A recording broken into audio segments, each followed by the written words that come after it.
Good evening, everyone. My name is Candice Thompson-Zachary, and I'm the Senior Manager of Programming and Justice Initiatives at Dance NYC. My pronouns are she, her, and I identify as a Black, non-disabled woman of Caribbean heritage. Welcome to Dance NYC's Afro-Latinidad and the New York City Dance Ecology. I'm currently in Brooklyn, New York, the land of the Lenape and Canarsie people. I have brown skin. I'm wearing a black blouse and a cream sweater, and I have long faux brown locks. Behind me is my blurred living room with white walls. Please let us know in the chat if you're here, the indigenous land that you're currently tuning in from. And if you don't know, you can check www.native-land.ca to find out.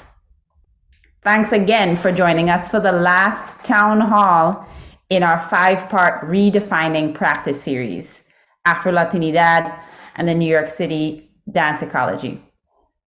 If you've been joining us over the last 4 weeks, welcome back. And if you're new, we're so glad that you're here. As usual, today we are at the mercy of technology and invite you to provide us with some grace for today's event. For those new to Dance NYC, we deliver 5 core services: advocacy, action-oriented research, leadership training and convening, a robust website, and grant making. You can learn more about us at dance.nyc. For tonight's program, we have ASL interpretation from Sign Nexus and closed captioning services from the Viscardi Center. A link to the closed captions is available in the chat and can be toggled on using the CC icon at the bottom right-hand corner of the YouTube video player.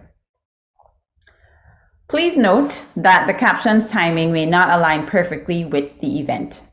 Speakers today will visually describe themselves, and we'll also post speaker information in the YouTube chat and our website.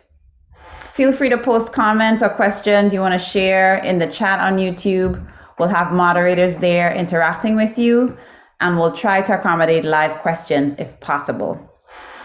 Be sure to change your chat settings from top chat to live chat to make sure that the messages appear in chronological order and that you don't miss anything. If the chat is not accessible to you today, please feel free to use our voice-only helpline number, which is 212-966-4452. Extension 1 to submit your questions and comments. We hope that you'll help us to amplify these conversations, so share it on your Facebook pages and on Instagram. Be sure to tag us at Dance NYC on Twitter, dance.nyc on Instagram, and dance/NYC on Facebook. Our hashtags today are Redefining Practice and Dance NYC Live. I'll now go over our community guidelines and read our land acknowledgement. So upon participating in this event in any way, you're entering a space of learning, reflection, respect, and accountability.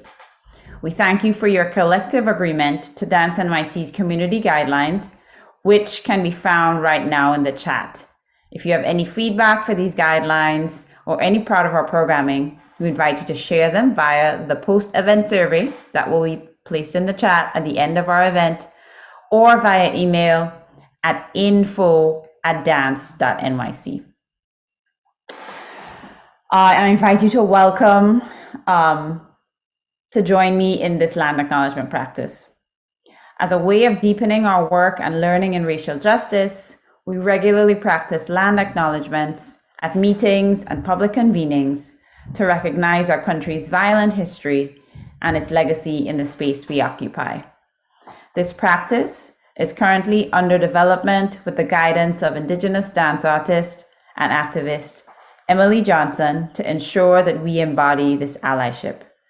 This includes taking actionable steps towards reparations in this initial instance by nurturing relationships with local, Indigenous, and First Nations artists and organizations, and making pathways for Lenape artists and leaders to return to Lenape hoking today. I would like to acknowledge that the city of New York, where Dance NYC operates, is on stolen land. More specifically, Lenape hoking, the unceded homeland of the Lenape people, who are also recognized federally as the Delaware Nation of Oklahoma, Anadarko, Oklahoma, the Delaware Tribe of Indians, Bartlesville, Oklahoma, the Stockbridge Munsee Community, Bowler, Wisconsin, and in Canada, the Munsee Delaware Nation, the Moravian of the Thames First Nation, and the Delaware of Six Nations. The Lenape people are the original inhabitants and caretakers of this land and gave Manhattan Island its name, Mannahatta, meaning the hilly island or place where we go to gather the wood for the bows. Additionally, as we are gathered digitally and inspired by Adrian Wong of Spiderweb Show in what is currently called Canada, I invite us to consider the legacy of colonization embedded within the technologies, structures, and ways of thinking we use every day. We are using equipment and high-speed internet not available in many rural Indigenous communities that at times leave significant carbon footprints, contributing to climate change that disproportionately impacts Indigenous communities worldwide. We acknowledge that changing these inequities are our shared responsibility, as are our roles in reconciliation, decolonization, and allyship. We recognize that as an organization based in New York, we have benefited and continue to benefit from the systemic displacement and subsequent erasure of Lenape people and governance on their land. Please join me in taking a moment to recognize and reflect on the centuries of violence, displacement, forced migration, and settlement here, as well as the centuries of resilience and leadership of all Indigenous and First Nations peoples on Turtle Island that have led to our presence and livelihoods in New York City today.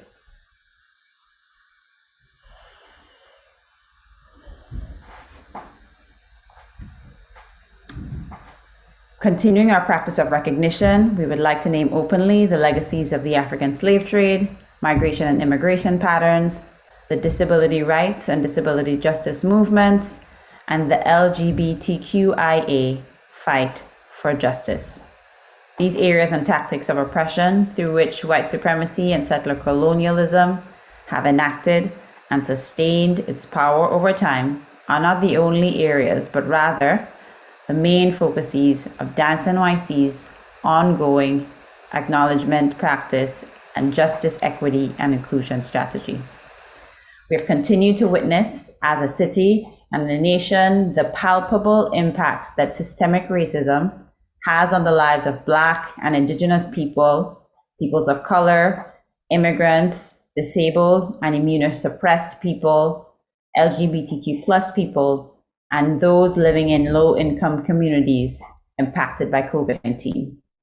We acknowledge and mourn all people whose lives have been violently harmed or taken by actions of white people, institutions, and systems, the many accomplices, witnesses, and beneficiaries of white supremacy who have actively participated in or stood by and observed in silence.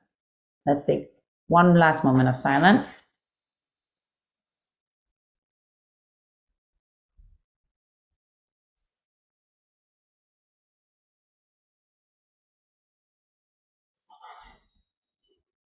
Thank you for joining me in that practice. And now I'm thrilled to conclude the Redefining Practice series with tonight's conversation.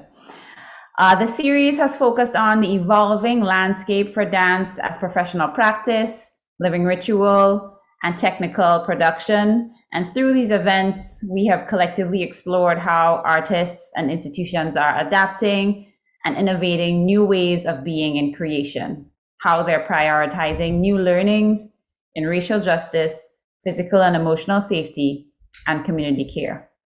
So each event has convened and is convening distinct communities and cultural groups. And with most of these conversations, who is represented here is not the entirety of any particular community. So that's our personal disclaimer.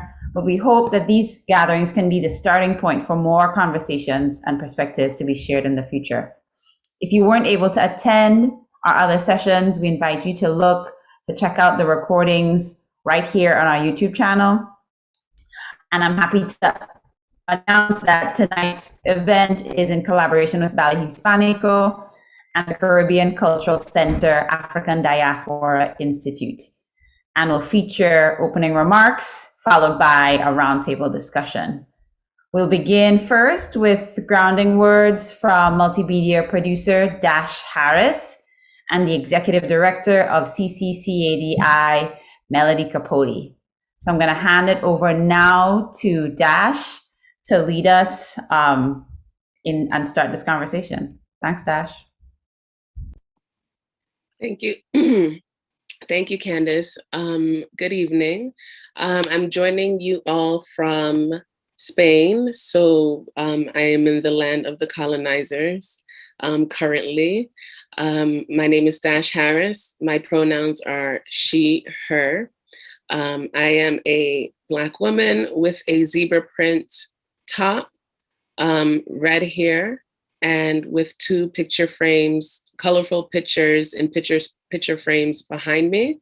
I'm a multimedia producer, historian, doula, and I am also a facilitator of workshops and classes and coachings around dismantling anti-Blackness in Latina communities. I am also the co-founder of Afro-Latinx Travel, which is a travel and education resource on the African diaspora in Latin America and the Caribbean. And so I'm really excited to join you all here tonight. And I wanted to ground the conversation as we kick off this amazing event by Dance NYC. I'm from Brooklyn myself, and the context is Afro-Latinidad, in which case I like to say Afro-descendancy or African descendancy. I'm going to share my screen now for a few slides to show exactly what I mean.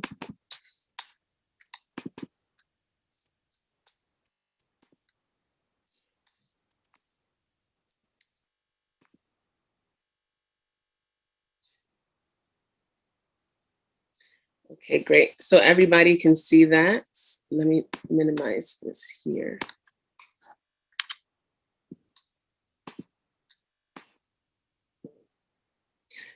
So when we talk about Afro-Latinidad, people may ask, what is that? And to put it simply, or rather, it's not simple. In some contexts, it is. In others, it's living and breathing, and just as an overarching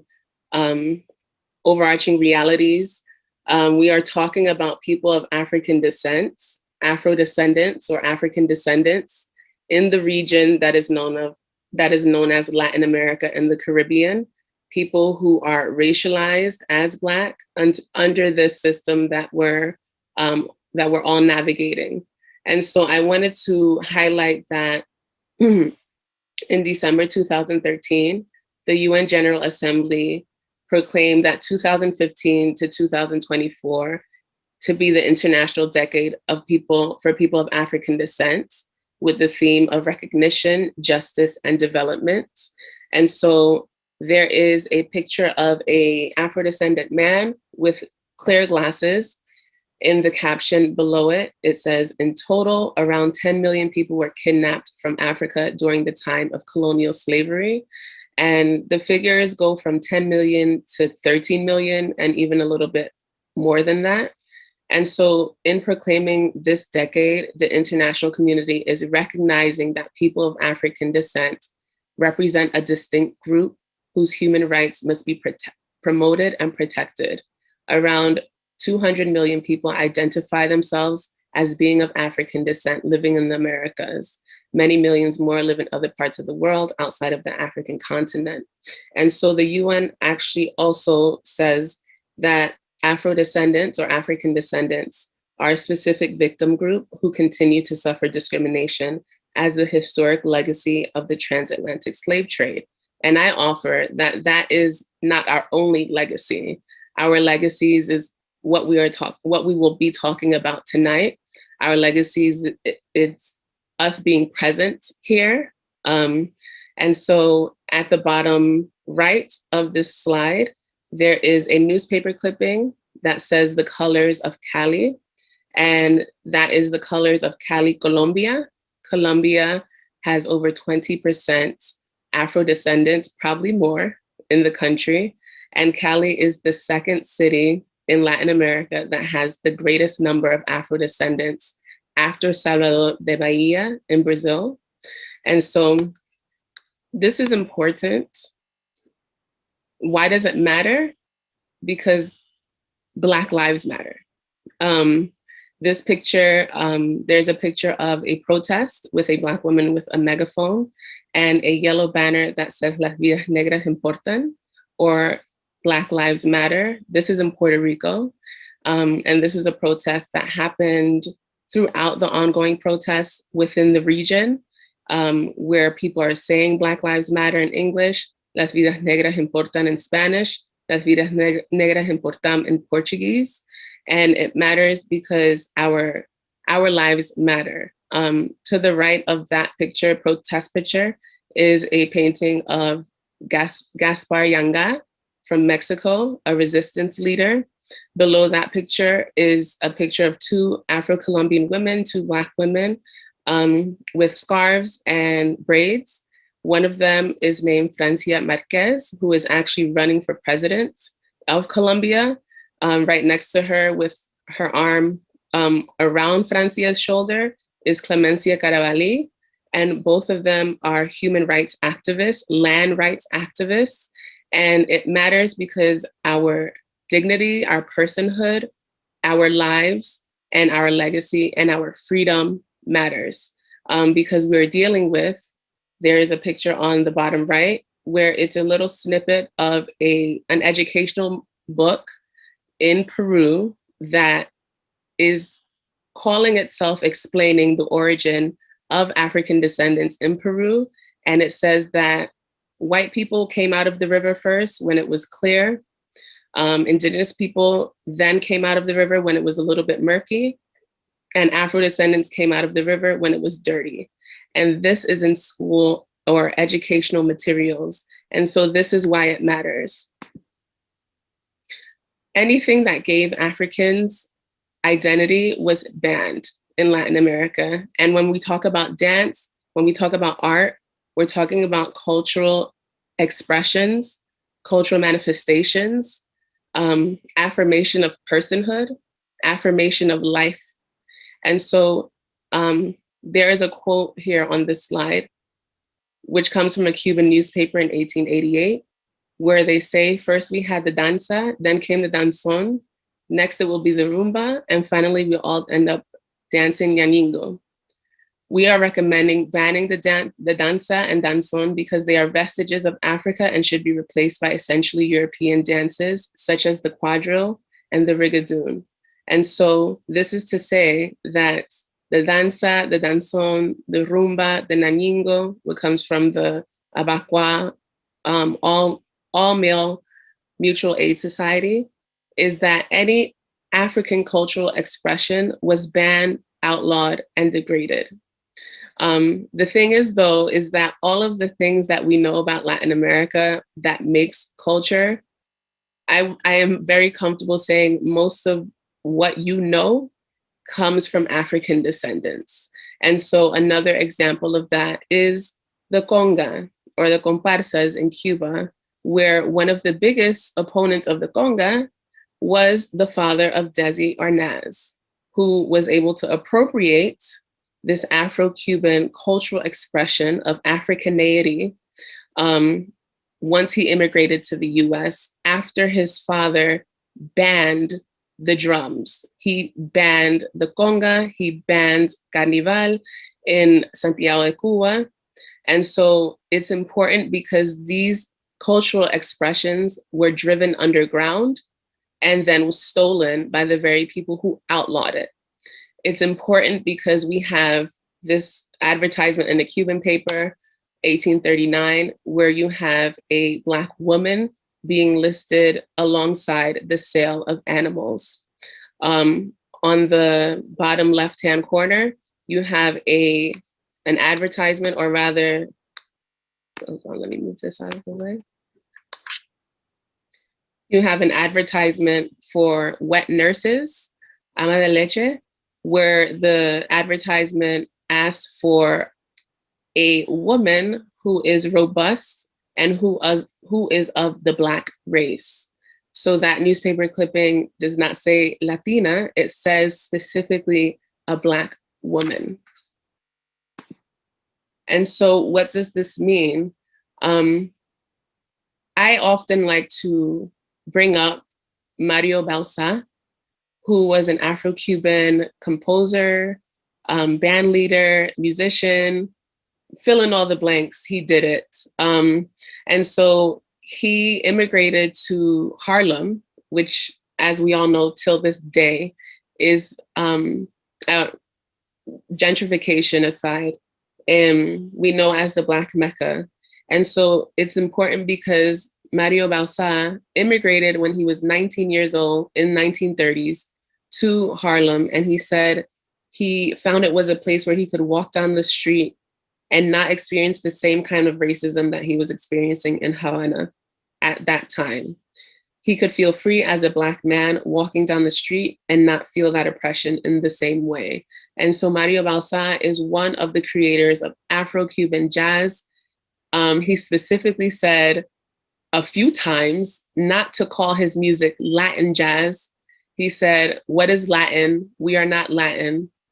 My music is Afro-Cuban jazz." And so he, alongside many others, such as Jano Pozo, created legendary music like Manteca. Manteca was one of the earliest foundational tunes of Afro-Cuban jazz, co-written by another Afro-descendant from the US, Dizzy Gillespie. Maybe you've heard of him. And so it's among the most famous of Gillespie's recordings. Manteca is the first tune rhythmically based on the clave to become a jazz standard. And so there's a picture of Mario Balsa with his hands in the air, with a tuxedo, looking very happy that he's playing his music. Below him is a picture of actually 3 friends of mine, 3 Black men. The one in the middle actually is my partner, and playing the sacred bata drums from Nigeria, what is known today as Nigeria. And this was taken in Havana, Cuba a couple years ago. And then you have a picture of Jano Pozo with the tumbadora. And he is also singing in the same way that the 3 Black men are singing, because this is our legacy, this is their legacy, and it continues on.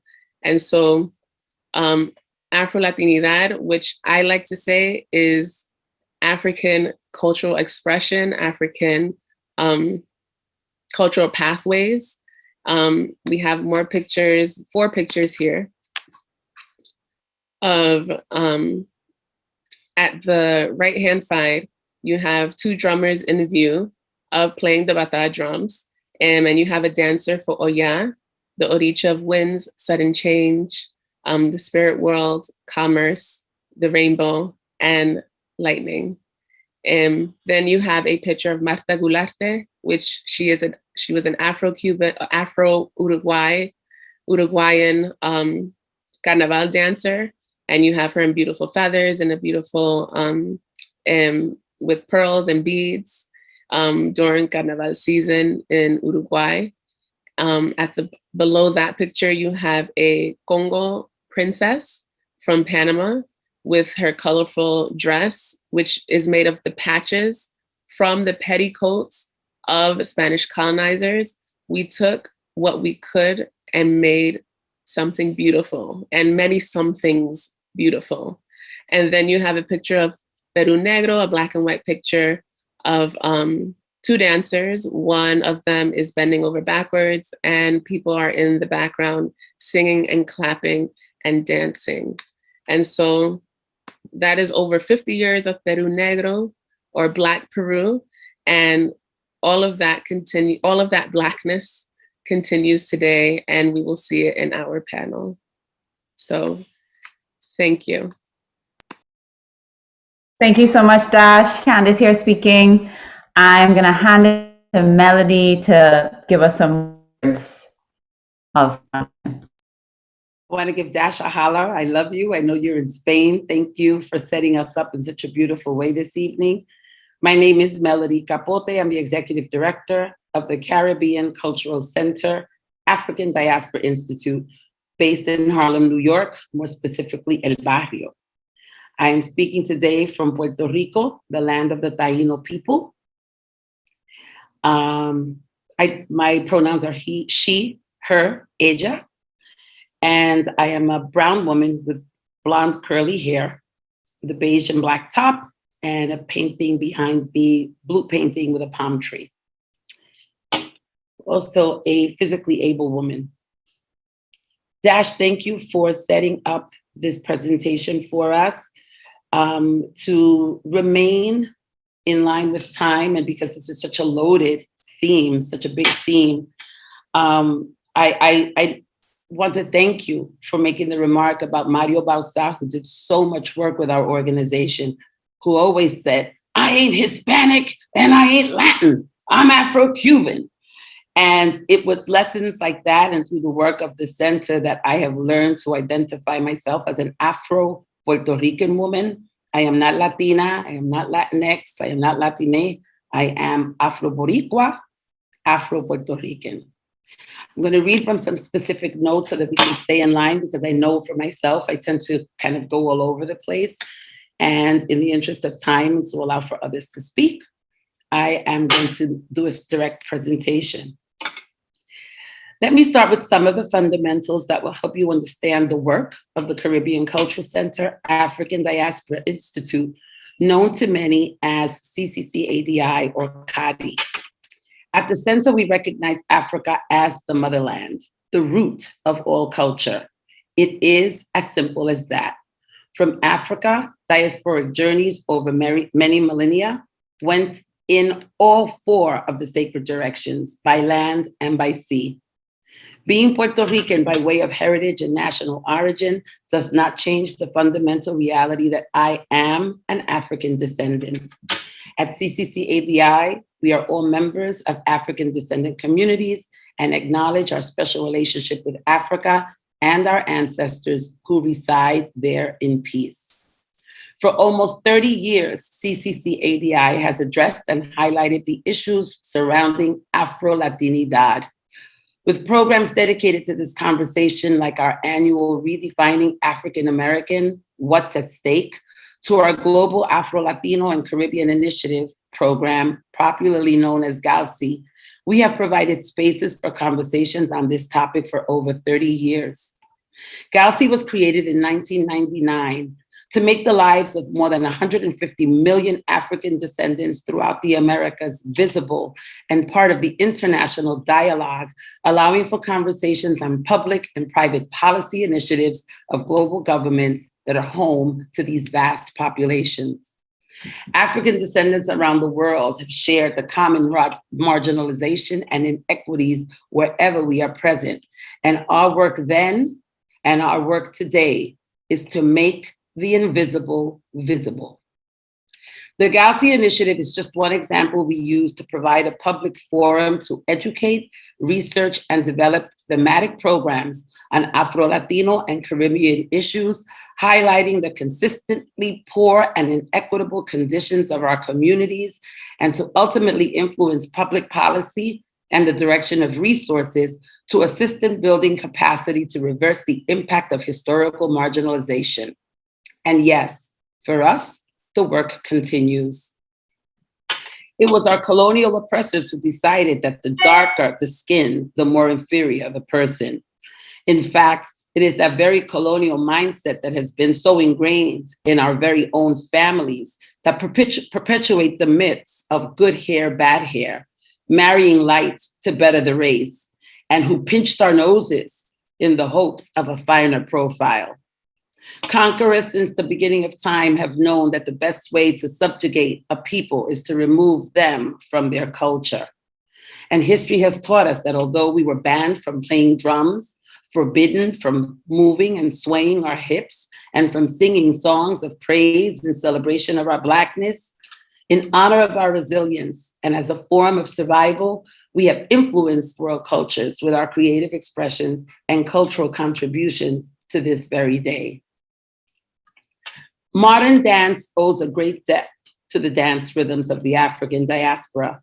For centuries upon centuries, tribal circles celebrated victories, special events, and even coming of age ceremonies through the dance. I remember a time many years ago when I was accepted into the dance program at my college that before I could even utter the words of protest, an instructor was telling me to wrap ace bandages around my breasts and hips, hiding and fixing my African body to be more acceptable or to look more like the white dancers in my class. As an Afro-Puerto Rican woman at the age of 17 who just wanted to dance, I was devastated. I share this story with you to remind all of you how much of what we do is influenced by colonial oppression, racial assumptions, and yes, let's name it, white supremacy. Before there was ballet, we danced. Danced around tribal fires in the homeland of Africa, in the native islands of the Caribbean, indeed around the fires of all indigenous people everywhere. There was always dance. It wasn't plie, it wasn't point. Instead, it was dance connected to Mother Earth, Father Sky, and the four directions of the wind. But let me get to the discussion of today, redefining practice. What we know as dance today owes much to our ancestors. For that reason, I'm not sure that redefining practice is the best of all titles. It is not about redefining, but rather about acknowledging the contributions of our forebears to the dance that we all enjoy today. Thank you.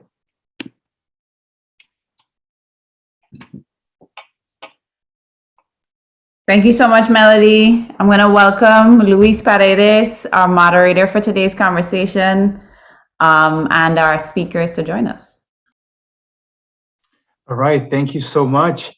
Good evening, everyone. My name is Luis Paredes. My pronouns are he, him.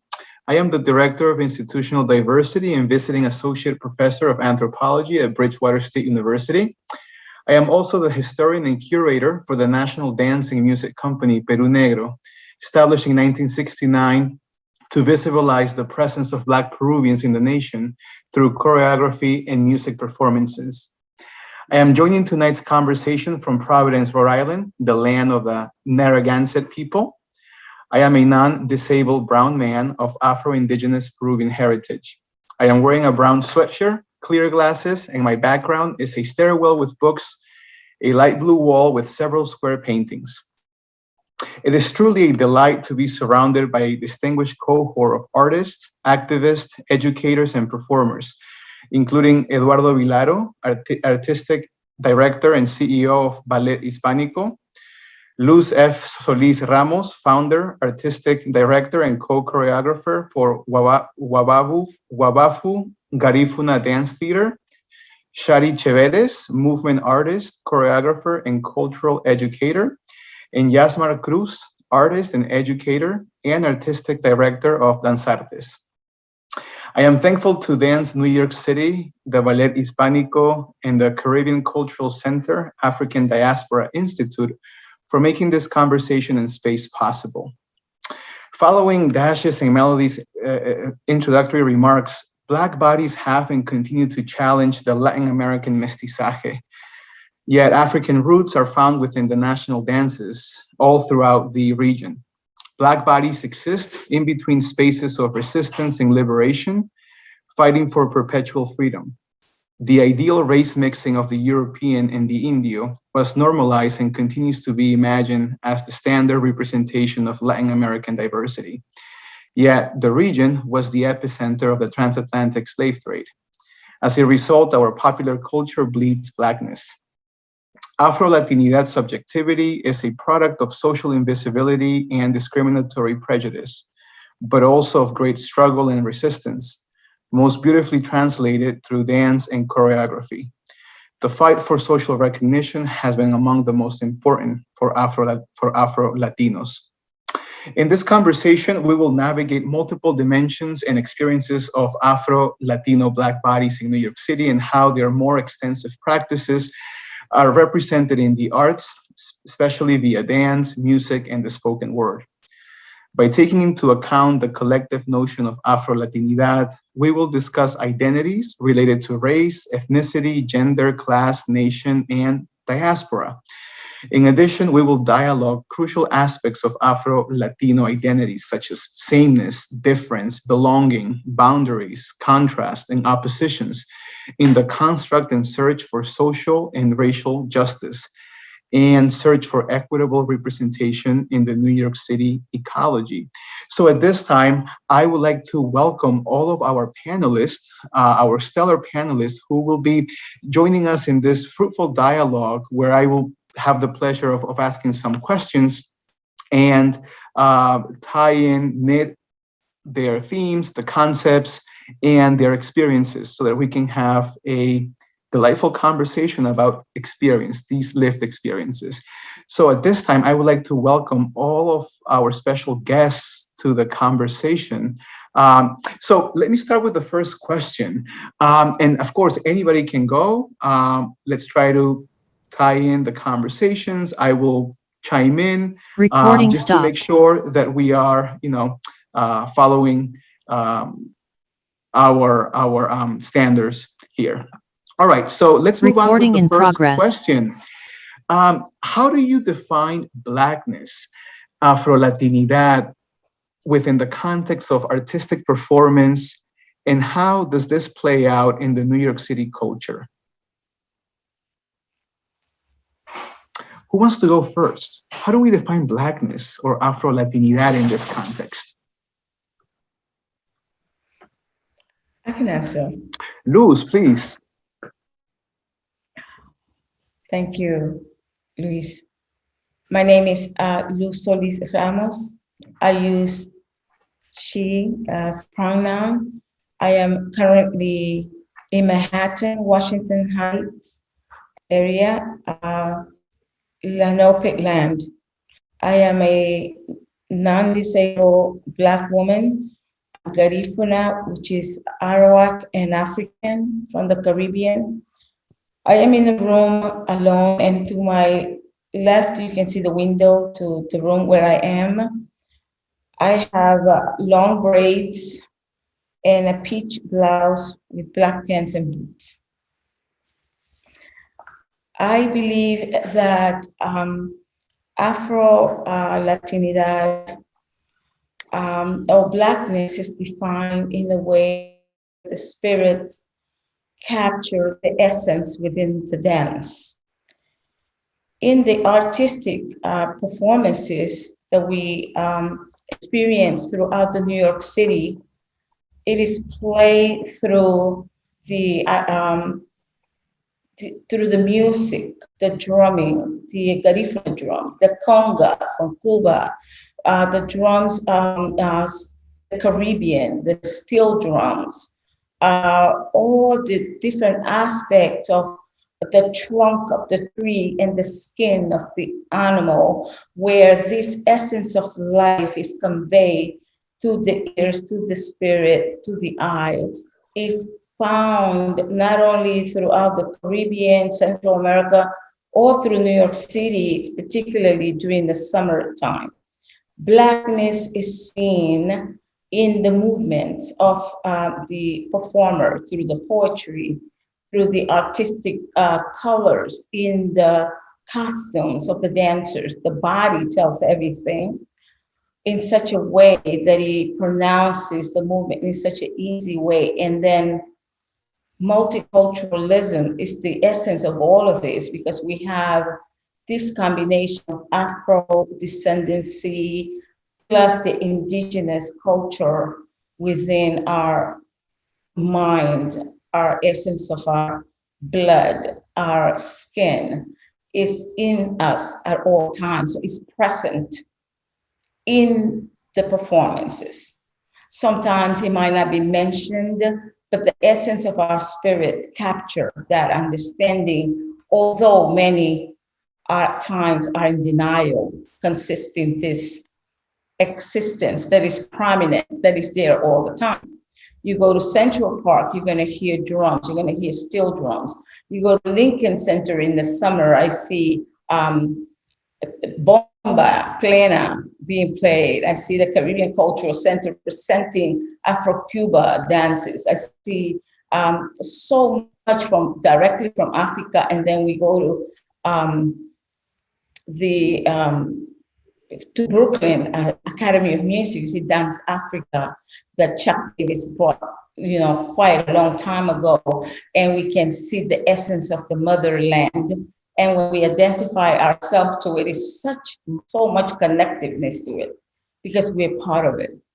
And we don't even have to go to Africa to realize who we are. It is prominent. We have to continue, I believe, to or help our youngsters to feel proud of what they see, of what is there, of what exists. Continuing to speak about it, I think is a very important thing, since it is there at all times. It is not much is spoken about artistic work. I think we do it more than talking about it. And in the talking, I feel that it's important from early childhood so that our children can feel proud of who they are. Yes, thank you. That's it. Thank you so much, Luz. I really appreciated the essence of what you were talking about, especially relating to the skin, to the body, and the ancestral memories that are always part of these performances. So thank you so much for illuminating that. Who wants to follow Luz's construct of her experience? Who wants to go next? I'm happy to go next. Shari Chavez here. And let me give my pronouns. My pronouns are she and her. I am currently inhabiting the land of the Lenape people, also known as Brooklyn, New York. I am an Afro-Latina of Puerto Rican, Black American, and Indigenous Cherokee Taino descent. I am here in my space with the background blurred out, so all you see is myself. My hair is in a half-high ponytail, long dark brown twists going past my shoulders, honey skin complexion, wearing gold necklaces, and a burgundy top. Thank you so much for sharing your beautiful perspective, Luz. As you described the sights and sounds and what you described as the essence of Afro-Latinidad in New York City, I can see and hear and even smell those representations of the culture and African diaspora, which is embedded and ingrained in the various iterations and expressions of our culture. One way that I see, and so you did such a beautiful job of expressing what Afro-Latinidad and Blackness is here in the artistic context that I'll play on to in the way that it plays out in New York. And so, one thing that I've noticed is that is twofold. There are these wonderful organizations such as CADI, such as an organization that I work for, Kumbe Center for African and Diaspora Dance, Brooklyn Academy of Music, BAM, that was already mentioned, and countless others that do this amazing work of furthering African and diaspora dance, so Afro-Latino dances, Afro-Caribbean dances, and movement expressions, and also musical expressions in this different boroughs here in the city. And those organizations do a great job, not just of elevating the culture and providing an education for those who are not part of the culture or those who are, right, and want to learn more about our roots, the various roots that are embedded in our societies, but also at highlighting persons who appear to be of African descent, right? And that's one of the, I think, markers of what Afro-Latinidad is. There are so many iterations, right? The multicultural complexity of what it means to be a part of or raised in Latino cultures lends to that. And so oftentimes we see persons such as myself, I am lighter skinned, right? The so-called beige Latinos who are more often pushed front and center of the arts, particularly when we're even heralding and highlighting Afro-diasporic related dances, related, musical expressions, etc. And so one thing I see is these organizations really doing a great job of promoting the full gamut of what the African diaspora in Latin and Caribbean world looks like. And then on the other side of that, I also see other organizations, other smaller groups, dance companies who are elevating the culture, right? So you have, for example, Abacua, led by Frankie Martinez. And that is an organization, a dance group that really promotes Afro-Puerto Rican and Afro-Latin aspects of our heritage. But then when we look at the groups, we see different iterations of Afro-Latinos or Afro-Latina performing and heralding and championing the culture. So I think it's beautiful to see the ways in which we're able to continue to uplift the culture, while also recognizing that because it is embedded, Afro-Latinidad is embedded in our society, even in New York City being a sort of microcosm, if you will, or like a smaller version of Latin America and the Caribbean world, because we have so many people here from these different countries and cultures. And so sometimes it's the idea that the essence of Afro-Latinidad and the African roots and heritage being so part and parcel of our culture that it's not often recognized, right? We take for granted oftentimes the sounds of the drums that we hear in the park on the weekends. We take for granted these various representations because we recognize it as being part of this multicultural society that is Latino or Hispanic or whatever label we want to put on it, right? And so then comes that underappreciation for the African presence within the African roots of Afro-Latinidad here in NYC and in the arts scene. And so that's all I wanted to contribute to that particular part. Thank you so much. Shari out. Thank you so much, Shadi. I see that Melody wants to join the conversation. Please, Melody. Yeah. Shari makes a really good point, and I want to address the issue of erasure. And we talk about Afro-Latinidad or being Hispanic, even the use of wanting to use now Latinx instead of Latino and Latina. And Spanish in itself is a binary language. We use the A and the O as part of the language. And so, and now, as we've become very conscious even around the language, gender language, right? And so finding all these ways of wanting to fit the use of the word BIPOC, which I absolutely hate, right? We are not BIPOC. BIPOC erases me, right? If you say to me, oh, well, we cool, I don't see color, you erase me, you don't see me. Alana, which is another term folks are using, African, Latin American, Native American, Arab, yo no sé qué, right? These are all these acronyms and all these ways of wanting to identify and wanting to be politically correct and wanting to be diverse, equitable, and inclusive. And I hate the term inclusive. I want to just belong. That's an issue, and when we're trying to kind of fit, listening to drums in the park and saying that's Afro-Latinidad, when what I see is Afro-Cuban drumming. Well, when I see is Afro-Puerto Rican drumming, when I see Garifuna drumming, I know the difference. I know the difference. And so for me, and it's a loaded question to put out on this, in 90 minutes into this group. But I think the real issue becomes one of how one identifies, and it's not to say one is wrong, one is more correct than the other, but certainly, in the way that I identify, knowing that I'm an Afro-Puerto Rican woman, that I'm an Afro-Boricua woman. I had a conversation earlier in the day with my daughter just in preparation for this. My husband was Afro-Cuban, and my kids are Boricua and Cuban. So I'm like, how do you show up in your space? I mean, she's 29 years old, totally different generation. And she's like, I don't use Latinx. I say I'm Puerto Rican and Cuban. I'm a Black woman who's Puerto Rican and Cuban. And so I think that when we talk about even these terms and wanting to kind of fit these pegs, circles into square spaces, there's work still to be done among us. And I made mention in my opening statement, even the kind of colonized mentality that our families have.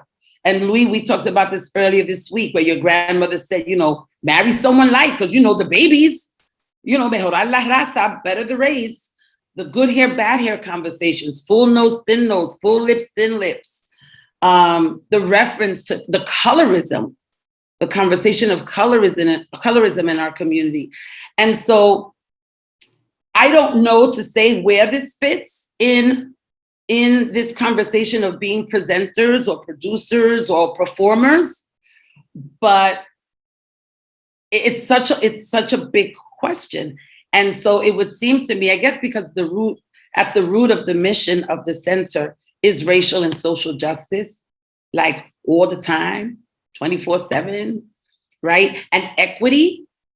So what does that mean in the performance space? What does that mean for a white organization who presents what they present? We've had this conversation internally as an organization, you know, the organization that presents Swan Lake. Where does equity sit in that presentation? Where does historical context sit in that conversation? Where do we fit? And so I would put it, I'm not putting anybody on the spot here, but I mean, I would put it to those who are presenters and who are artists. When the center started this work in the 80s, and we were presenting at Lincoln Center, and we were the only ones presenting at Lincoln Center, it was an opportunity for not only artists of color to present, but audiences to see themselves mirrored on that stage, right? We did a carnival presentation, and we did carnival from Trinidad and Mardi Gras from New Orleans and comparsas from Cuba, and you got it. You saw the common thread, you saw the differences, but you saw the common thread. And it was all based and rooted in African traditions, whether or not we called it that. And so I guess the challenge here for me in this conversation is around language and the Afro-Latinidad issue. And so I just put it out to you as just, I think, a thing, right? Latinx, Latin A, Latin Latina, Latino, and Latin what? Because it takes me back to the conversation with Mario Balsa, who said, I'm not Latin. I'm not Hispanic. Where is Hispanic? Show me on the map. You know? And so I just wanted to add that, because I think what Shari was you hit on it. You know, you hit on it. And I just think that language, what we do by kind of labeling ourselves and maybe mislabeling ourselves, is where a lot of this work lies. Melody, I couldn't agree more with you. I think that the politics of identities in trying to be inclusive becomes exclusive, and as a result becomes reductive and invisibilizes people. I completely agree with what you're saying. So thank you so much for that. Who wants to follow that? Yasmar. Hi, everyone. Saludos. I'm going to do my introduction. My name is Yasmar Cruz, pronoun she, her. I'm currently on the land of the Montse-Lenape and Canarsie, also known as Queens. I'm a Puerto Rican woman. I'm wearing a white shirt, curly shawls, earrings, and a green ball on my head. My background is white, a white wall with peacock feathers and postcards of El Morro and Old San Juan with a Puerto Rican flag. I want to chime in on that topic, especially because you're mentioning identities and you're mentioning Afro-Latinidad. And I feel, at least for me, I did not feel the need or even the thought of identifying as Latina, Latino, because I was born and raised in Puerto Rico, and we're all Puerto Ricans. So the dynamics that plays here in the US, they're very different from how it plays in Puerto Rico. So my first encounter, my first experience was when I went to study dance in Miami, and they were asking me if I was mixed. And I was like, mixed with what? So I'm thinking, what exactly is happening that these people here feel the need to put a label, the need to define and to put in a box? Who are we? Like, do I have to define myself for you? In what context? Because I've always known who I am, right? And my culture, my dances, everything that comes through me, I always try to highlight the importance that, yes, it has the African root. It's part of ours. It's part of us. Even though in the past, a lot of people will say like, oh, we're not dancing, in the particular case of bomba, we're not dancing bomba because that bomba is baile de negros. Or we'll be like, oh, we're not going to include this. And up to this day, to bring it to the stages and to bring the beauty and the artistry so other people can benefit from that and see it and value it and recognize it, I feel that blending that with everything else will contribute to the erasure of my own identity. Thank you. Oh, fantastic transition, Yasmar. I couldn't agree more. Nationality is attached to the body, right? It becomes part of the essence. So yes, Puertorriqueña, Peruano, Boricua, right, Cubano, that's always how we tend to identify ourselves. But in the United States, because of the complexity of identity politics, we tend to then create these terms that reduce us or invisibilize us. But great point there. Anybody wants to chime in, or should we move on to the next question? What do you think? Eduardo, please. Buenas noches. Such a great conversation.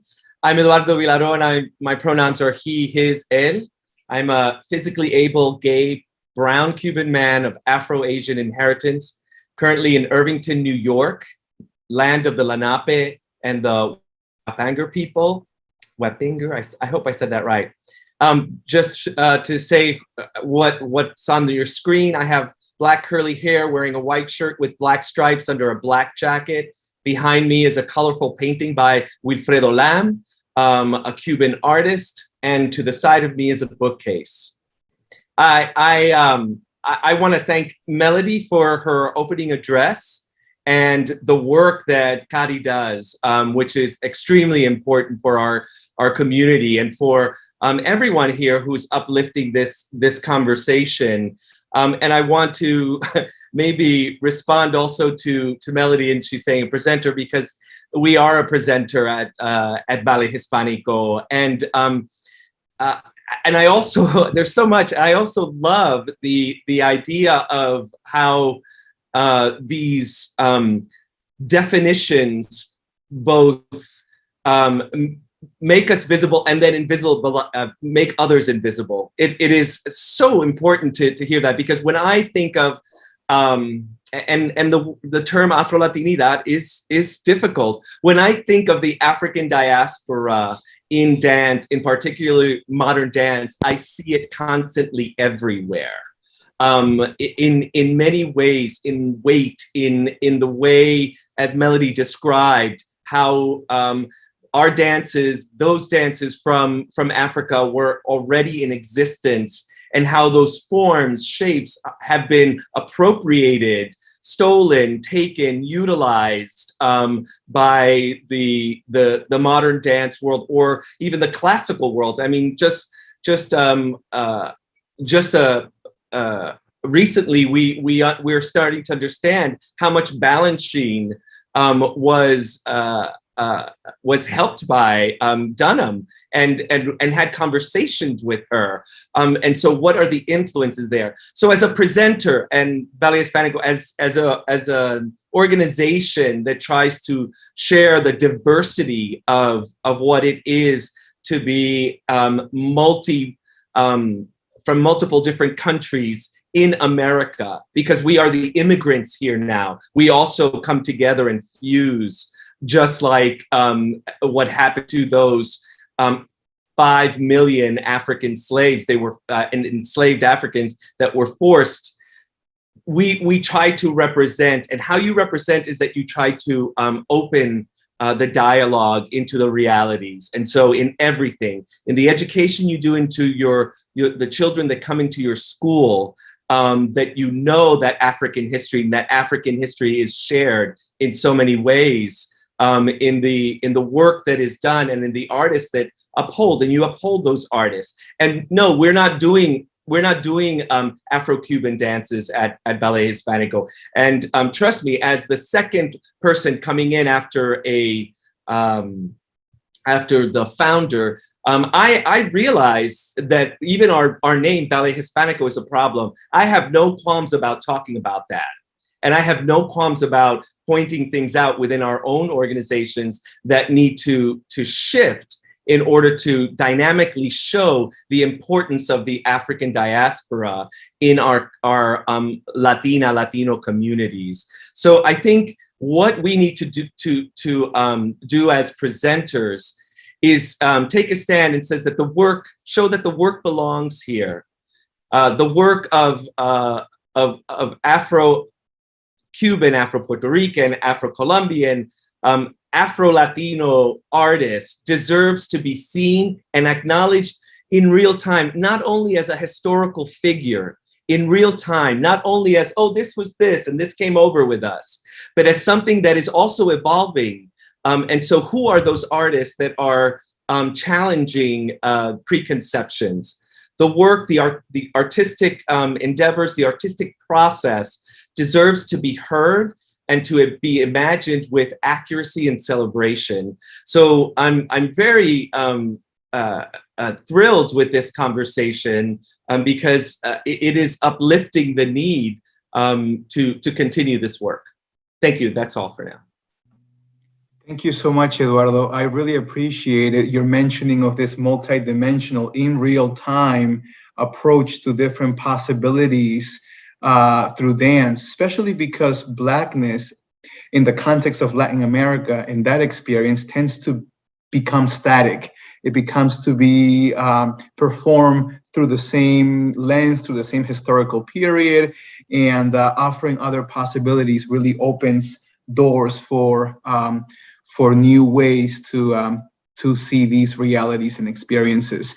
So moving on to the next question, I wish we had 3 more hours really, or the whole night to speak, because as you can see, we have a lot to discuss. But moving on to the next question, in your respective spaces, what are examples of Black Afro resistance, representation, and performativity? And if you can, please share some legendary figures that have inspired your artistic vision. So what are some examples of this resistance, representation, and performances, and the legendary figures that have accompanied you through your shaping, through your performances, etc.? Who wants to go first?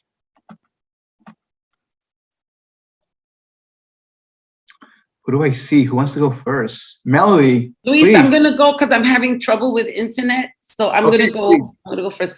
So as presenters, and doing the multidisciplinary arts that the center has historically presented over its 5 years. What's become very clear about how and what we present is that ours is an art of survival. It's an art of survival and it's an art of resistance. We don't do art for art's sake. And this I learned from the very many legends that I've had the opportunity to be exposed to. So this was working with Mario Balsa. This was meeting Catherine Dunham. When I first started dance, no one told me Catherine Dunham was Black. I learned the Dunham technique and I learned the Graham technique. Nobody told me that Dunham was Black. So many, I can't even think of Rex Nuttaford from Jamaica. Just so many people who have influenced my thinking, influenced the way we show up, informed from an Afrocentric lens how we did and do what we do. And so I think that's really important because there's so much about, kind of the art world that allows it to be seen as a luxury, that allows it to be enjoyed by a few, a privileged few. And in our world, we've been able to present and preserve in a way that has connected community to the work, that has presented, that has allowed a connectivity that might not otherwise be available to members of our community, that has been a mirror that says that we're here, right? Not that we're no longer here or we used to be here, but that we're present and we're here. And that is in fact been kind of the premise, at least in what has been the transition from our founder, Marta Moreno Vega, who's the founder of the center, to my being named director 5 years ago, from a relationship with the center that I've had for 38 years. So I've been with the organization a lifetime. I won't say how old, but a lifetime, right? And so it's how we inform what we do, why we do what we do, and certainly understanding that this is an art form, whether it's dance or visual arts, or I'm saying performance or visual arts, that has said, this is an art of survival. It's an art of survival and an art of resistance. And that is, to me, the work of the drum, the work of the dancer, you know, the way we wear our hair, the way we show up, the way we show up. Thank you. Thank you for that, Melody. Afrocentricity as the matrix of this art of survival. I love that. You have to coin that, by the way, Melody. That's just beautifully said right there. So awesome. Who wants to follow that? And again, I envy you for having the experiences of having shared moments with these legends, wow, of the dancing world. Who wants to follow that? Luz, please.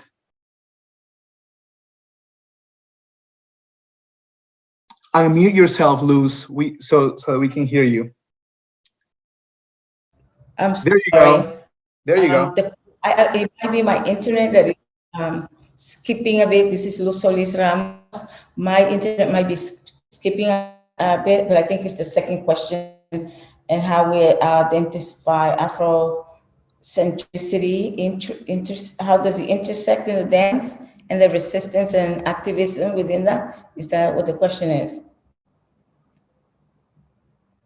Yes, you got it, Luz. Frozen. Okay, so just like Melody said, I also identify with the work of Catherine Dunham.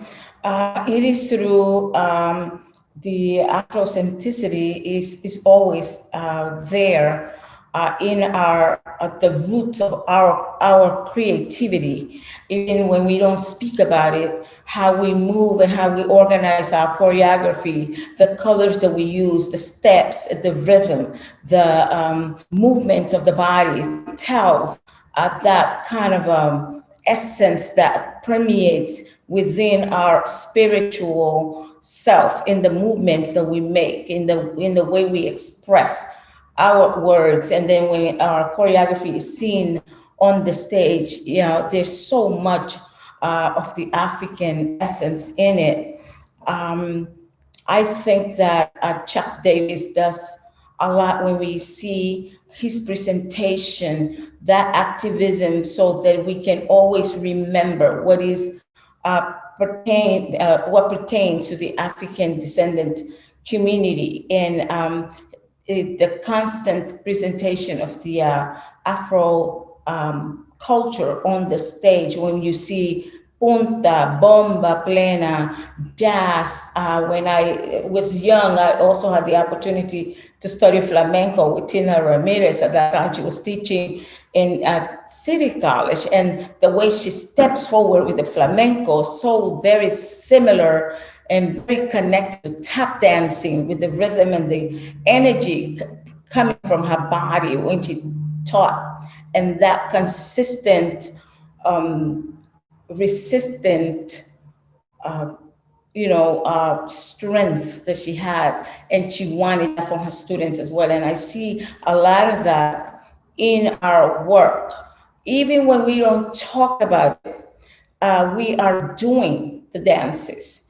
we are creating choreography that our children as well see, and the consistency of that, the continuity of presenting is part of the activism.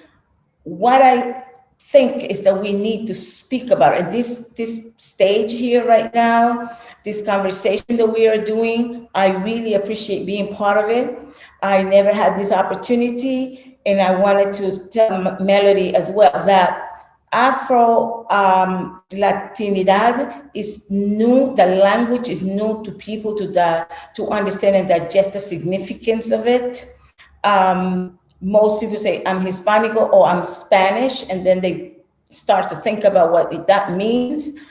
So there's a lot, I agree with you, there's a lot to talk about the meaning and the significance of this being Latino and African descendant as well. I'll stop here. Thank you. Thank you so much, Luz. I really appreciate it. How you talked about the body talking, the body becoming that archive of memories, essentially making memory dance, right? I really like that illustration very much. Shari, Yasmar, Eduardo, anything to add to this part? Eduardo, please. You're muted. I think Yasmar wanted to say something, please. Oh, Yasmar, please go. I can go after you. We'll all get to talk. So Yasmar, please go. Okay, so one of the things that I wanted to elevate, right, because you're mentioning representation, performativity, is that whenever I get to write curriculums, whenever I get to teach, whenever I do curriculum mapping, I make sure that I include the cultures that are in my students, that they see themselves reflected and represented, and making sure that they're able to take that with them and then share it with their family. Because one of the things that I've noticed anytime that I go to the schools is that the way we're teaching dance is Eurocentric, right? They learn modern dance, they learn ballet, but they don't learn anything else from the rest. And as recently graduating from a master's in dance education in New York City, I found it so interesting that I wasn't able to take one class that included the African component or the Black component. So how is it that we're not teaching what we see in our city, right? So part of the work and part of that artivism or activism is to make sure to intentionally include it and to teach it and to promote it and to put it front and center. Thank you. Absolutely, representation matters. So I couldn't agree more with you on that. Eduardo, would you like to add to that?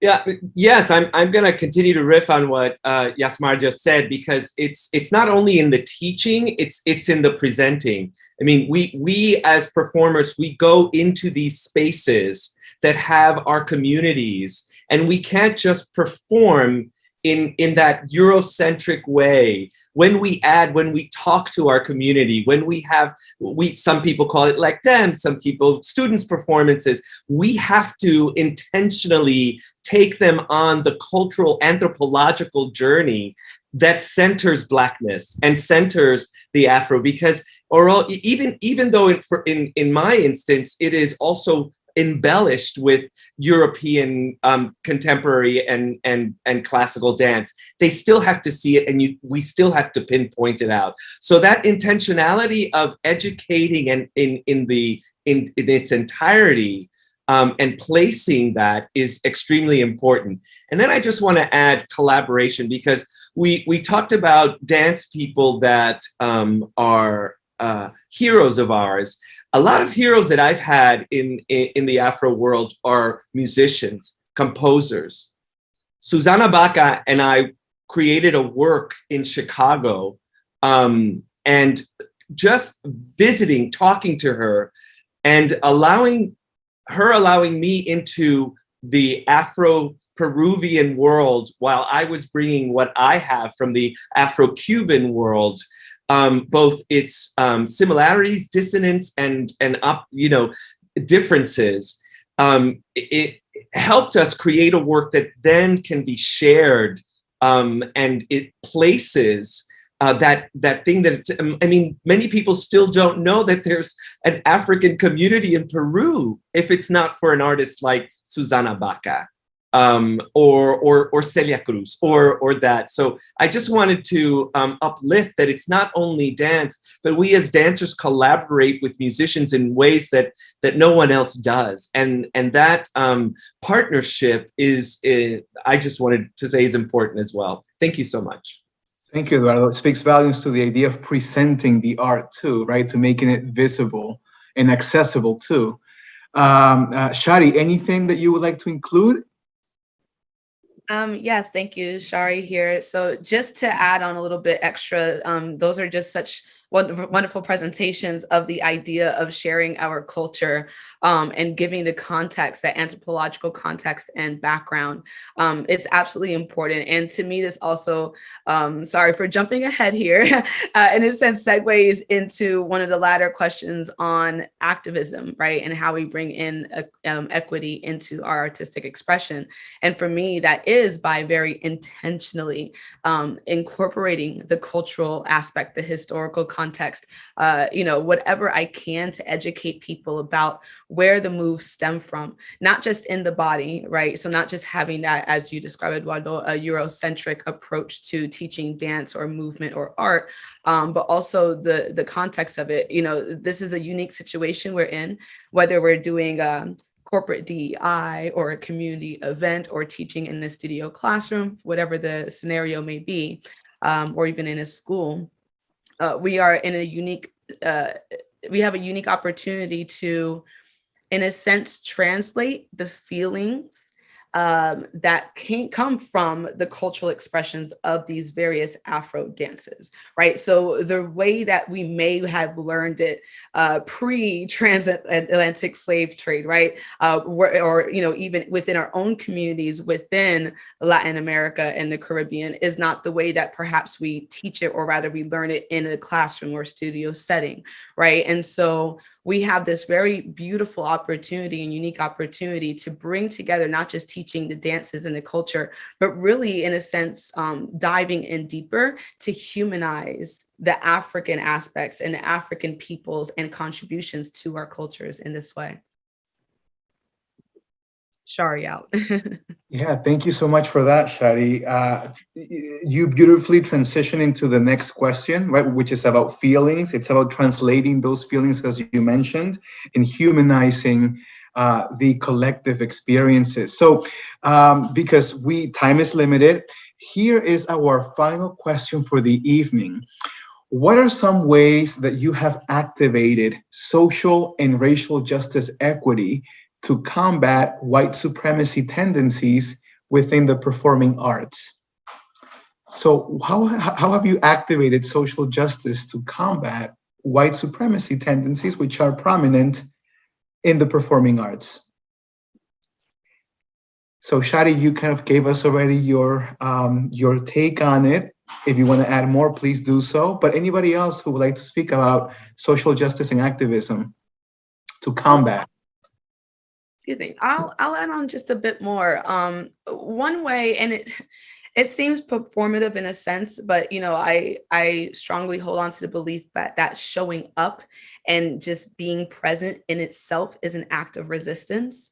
And so, performative or not, one way is in myself when I do choreograph pieces or work with other companies or groups, making sure that I'm helping to bring in people that do represent the gamut of, again, for lack of a better term, Afro-Latinidad, right? That there is a wider representation there. That way we can start to combat the notion that Latinos or Latine look a certain way, right? The way that media and mainstream media tends to promote Latinidad.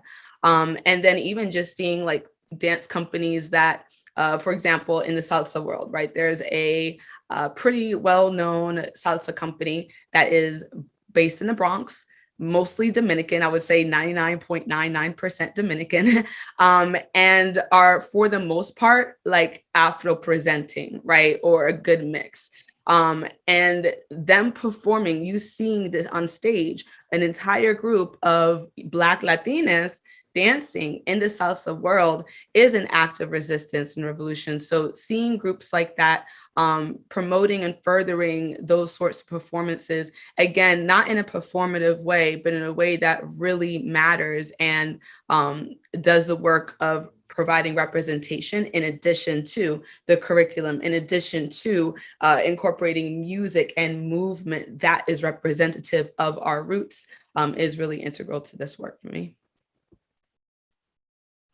Fantastic. Thank you so much.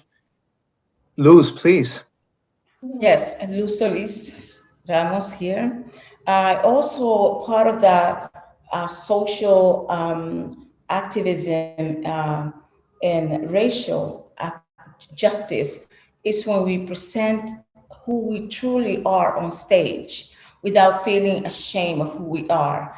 It's when we present that spiritual aspect of our tradition. Like for instance, in the Garifuna dance, I always present a dugu piece. Dugu forms part of our ceremonial roots of the Garifuna, which we acknowledge the spirit of our ancestors. A dugu for us is like we existing, we are the person, we are the people, where we're connected to the ancestors. It's like the tree with the roots. Once the roots are cut off the tree, then the tree is incomplete. So when we dislocate, when we distantiate from our ancestors, part of our being is incomplete. So we always make sure that the good is in our choreography, and that the people will recognize it, even though it's part of the spiritualism, where some people have problems understanding that connection because of how they colonized with the different religions. I don't want to mention them, but if you're a Catholic, you want to just pray for this image and that image. But in our religion also is part of our realizing the existence of our roots, where we come from, our ancestors, the songs of our ancestors, the language of our ancestors, the music of our ancestors, the drumming, all of that is part of us. And we have to, I'm always into the teaching portion, teach our youngsters to be proud of who they are when they expose these dances. And we want them to feel that their dance and their culture and their race is just as good as all the other. It's like when they present Swan Lake, it's good. When we present the good, it's good as well. And we have to feel proud of who we are. Yes, this is it for me. Thank you. Thank you so much, Luz. Speaks volumes to how the performing stage, any dance floor really becomes the where the dancers and the performance itself are allowed to be free and exist as such. So certainly a good point there. Problems, I can't hear you. All right. So who would like to continue with their remarks? I can't hear you. Luz, if you don't mind muting yourself in the meantime, that would be fantastic. Anybody who would like to proceed with any remarks? Yasmin, I see you wanting to chime in, please. Hi, Yasmin here again. I would say like some ways to achieve, right, or to activate that social and racial justice and equity will be like giving us space, resources, and the platform to amplify our stories and our voices and to portray them in the most authentic way. Having organizations not appropriating traces of our culture or traditions and then center Eurocentric individuals as main performance, intentionally reaching out to experts on the field, learning from them, and then creating work around that, allowing us to be in positions of leadership or in positions where we can perform in higher education, in organizations that we can truly and genuinely gain cultural equity and ultimately valuing, right, the beauty of our folklore and cultural traditions. Mm-hmm.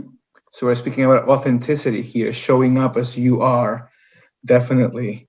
Eduardo, Shari, Luz, anybody who would like to contribute? Eduardo, please. Yes, and thank you. I'm just going to riff a little bit on leadership. I think leadership is key to this activism. Placing ourselves right now, these leaders here, how important they are, their voices are, and how we can work together to uplift, and continue to show that we are much more than just the performers on stage, because there's a little bit of exoticism that we deal with also. Not a little bit, let's just say it. There's a lot of exoticism we deal with. And so you could see us on stage, but you can't see us in the boardroom. And I think that's something that needs to really shift. And I want to celebrate my co-leaders and say, let's keep moving it forward, right? How do you push this envelope? How do you, don't ask for a place at the table, bring a chair, sit it down and say, let me tell you something. Here's how I want you to do it. Here's how I want you to and when I say do it, how to represent who I am, what my culture is. And then I don't want to, there are two last things really quick. There's a lot of work that we have to do within it. We haven't talked about the work we need to do in our own community with colorism, with the continued, usage of the way we use language that diminishes us, that, we sprinkled it in the beginning. It was talked about with Melody about marrying up, but it's deeper, it's painful. And it's not only for, color and how you dance, but who you love also. So there's a lot of work as leaders that we have to do to help, and I'm not going to say educate, enlighten our community, so that, because once that happens, then it trickles down into valuing the work we do as artists. And then the final thing I'd like to say that will really continue in this advocacy is innovation. This African diaspora has been innovating from the word go. What the enslavement did, innovation came out of it, and continues with the dances that we do, with the songs that we sing. And so I think that we have to really celebrate the innovation that continues to live on right here in this panel. Thank you. Thank you, Eduardo, for that. Certainly, we continue to reveal all of these creativities, all these possibilities, as I said before. So we have a couple more minutes. So does anybody want to speak a little bit more about colorism, perhaps, and how that affects us as a collective, as a society, or anything else about social justice activism within your individual work, your collective work? Any other remarks in relation to that? This is Candace speaking, chiming in. I might just want us to talk a little bit about maybe the relationship between media representations and what the kind of expectations that might put on what people see on dance stages, right? And then the kind of work that y'all have had to do individually to either combat those stereotypes, push past those stereotypes, change those stereotypes completely. So I think that might be relevant as we move towards the end. Certainly, Candace, thank you for that. Eduardo, I saw you getting super excited. Do you want to share your thoughts? I'll be quick because I want to give space and time to my colleagues. This is a hard thing, and trust me that I'm 12 years now into this role, and the pain and scars that I have to try to shift language of presenters, to demand and be deal with terror that you won't be presented because you're saying, no, you can't use this language anymore. Because we really started being intentional about the way we're represented and the way photographs are used, that they would utilize only specific photos. And I'm not going to say what, but we wanted to make sure. And so then it's an effort to make sure that the photographs we send and use have certain restrictions around it. The copy that's being used is reviewed. Everything has to go through, and it took a lot to get. Again, this is 12 years that it took. I feel now we're at a really great place for a company that was used as, Olé, the Latinos are coming into town, and then there was no full representation in that photo. So I think we still have a lot of work to do. I think there's been a lot of effort and advancement, but I still think that there is the pigeonholing and the stereotyping that will continue to exist. Mm-hmm. Definitely, especially that approach to exoticizing the Black body too. Shadi, Yasmar, Luz, anything to add? Luz, please. Yes, Luz here. I think that the stereotype, mental colonization somehow is going to take a while for a lot of people to realize how to get rid of that from the mind, and that's gonna be a great impact. People have to work on realizing their value and realize how important they are as well, just like the mainstream. Because what we have been told from early time, where I come from, we are told that we are nothing, that we are in the coast. So the Garifuna community is a Black community in Honduras. So we are looked as practically nothing. So that goes into the child's mind because it's coming from the government. We are the least that get whatever you can say from the government. However, the Garifuna community is a very proud community, and we maintain this culture. The other thing is that it's going to take time for people to realize their worth, who they are, the beauty within that Afrocentricity. And while we are in Latin America, while we are in the diaspora, is that the reason why it's going to take a long time is what we have been told all the time. And we embedded that in our soul. So we have to arrancarlo. We have to really get rid of it to then feel pride in ourselves. And therefore, we're always going to listen to conversation where the language is with us.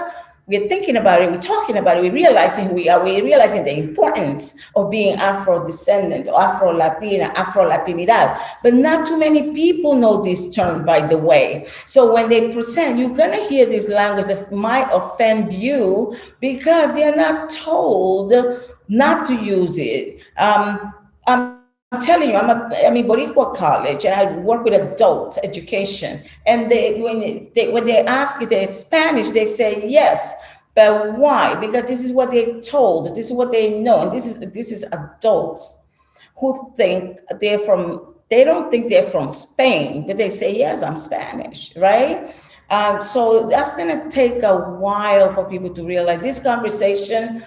I say again and again, is valuable. We need to take it from here. I'm constantly talking about ethnicity and Afro-descendancy and knowing the dances and the music where we all started from, Africa. However, it's very painful how our media, yes, starting with Univision, how do they present Afro-descendants in Univision? If the Black person is not a chistoso or a jardinero or a cook or una bruja, un brujo, literally it starts with us. We have to rip this thing out of our mind from thinking. I don't even know what people think half of the time when you look at the presentations of Latin America, Latinos, Afro-Latinos, in our media, television, novelas, and so on. It's really painful. Yes, thank you. Thank you so much, Luz.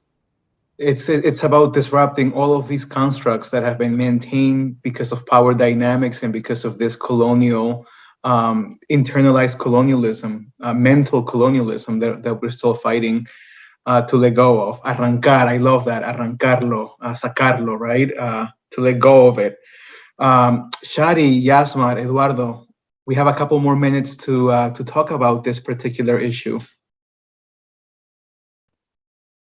Yes, Shari here. So the issue of colorism surrounding Afro-Latinidad, but really just in general in the African diaspora, is something that, you know, has always been really important to me in the sense of it's something that, you know, I'm clearly impacted by, that we all are to an extent, but you know, really because I have this intersectionality between identities, being African American and Boricua, you know, being in between these worlds of and also being a Pan-Africanist, raised as a Pan-Africanist, someone who is Afrocentric and always has been, and never looked at us as, well, you're Black American or Afro-Boricua or Afro-Panamanian, but we are African peoples or African centered peoples. So me having that mindset, but then always having to sort of choose, right, by definition of others, whether or not I am Black or Latino, or whether or not who I'm representing in a particular space, which sometimes then becomes even more layered. So, you know, it's really important to me because one thing that's done is actually created, in a sense, it's created an entry point, and it's also created a barrier for some persons. I really like the term, Eduardo, that you used of enlightening our people, not educating, right? Because we know that we, you know, our various cultures are a mixture of these different ethnicities and racial heritages. But do we represent that? Do we really truly acknowledge it in the way that we live beyond the food that we eat and we don't think about when we're cooking, or the salsa music or other musical forms and dance forms that we may dance with our friends and family? And so how are we really diving into the aspects of Afro-Latinidad and full representation in our society? And then when we do represent darker toned individuals, how are we doing so? Bad Bunny, the reggaeton artist, is now recently under fire because of a music video he had where he had, you know, basically every person who was a darker skin complexion had on masks or exhibited behaviors that represented an animal, right? A pig or a dog being in a doghouse. And here he is, this lighter skinned Latino, holding these girls on a leash who are darker skinned, wearing these masks, right? Representing themselves in a certain way. So now we know that that's sort of endemic of reggaeton culture. There is sexualization. There's, you know, a certain aspect of it that's going to be expected there. But then there's that underlying, you know, colorism and the issues there that nobody's really talking about. How are we decolonizing our mentality? How are we really representing each other and ourselves, our neighbors, our own family members, you know, by teasing one another because, you know, oh, you have pelo malo or pelo bueno. Even myself, when I go into auditions, usually I have big curly hair, a kinky curly afro. And so knowing whether or not I might book a certain gig because I don't have hair like Jennifer Lopez. So I have half of the look, maybe they're looking for half of the representation of Afro-Latinidad or a Latina woman or whatever they want to cast me as. And so it's really important. And then I'll wrap up. And the other side of this is even in the conversation. So not enlightening, or rather not educating, but enlightening our people. In the conversations I've had with my friends and neighbors and colleagues growing up about what it means to be Black, regardless of what country you're born in. If you're African in heritage, you're African in heritage, period. And that means something. It doesn't mean you're Black American to identify as Black. You can be proud of your heritage and honor who you are in totality while still uplifting what it means to be a part of that heritage, that culture, and in a sense, enlighten others in doing so. And so that's it for me. Thank you so much, Shadi. I really appreciated that. We all did. So, Candice, I pass the mic on to you for some closing remarks, unless we have couple more minutes for more remarks. You let me know.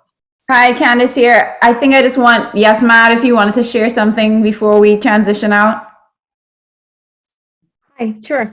I will say that it has to start with us, and it also has to start with our families, right? Because we can be proud, and we are proud. But the way we use the language and the way that we allow other people to continue to perpetuate this ideas, right? And these portrayals of the people who might look darker than or lighter than, it matters and it's important. And until we have those conversations and we are really like, where is this coming from? We know it's coming from colonized mindset, right? We know that. So how are we discussing that? Why are we allowing this to continue to happen when we can make amends and we can shift the way that it display? And by starting with us, then we might see it changing in the media, going to there, right?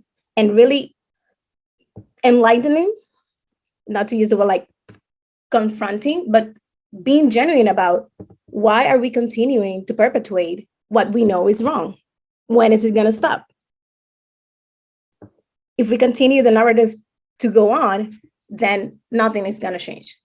So the conversations are important, but I think it really starts in our circles so they can really grow from there.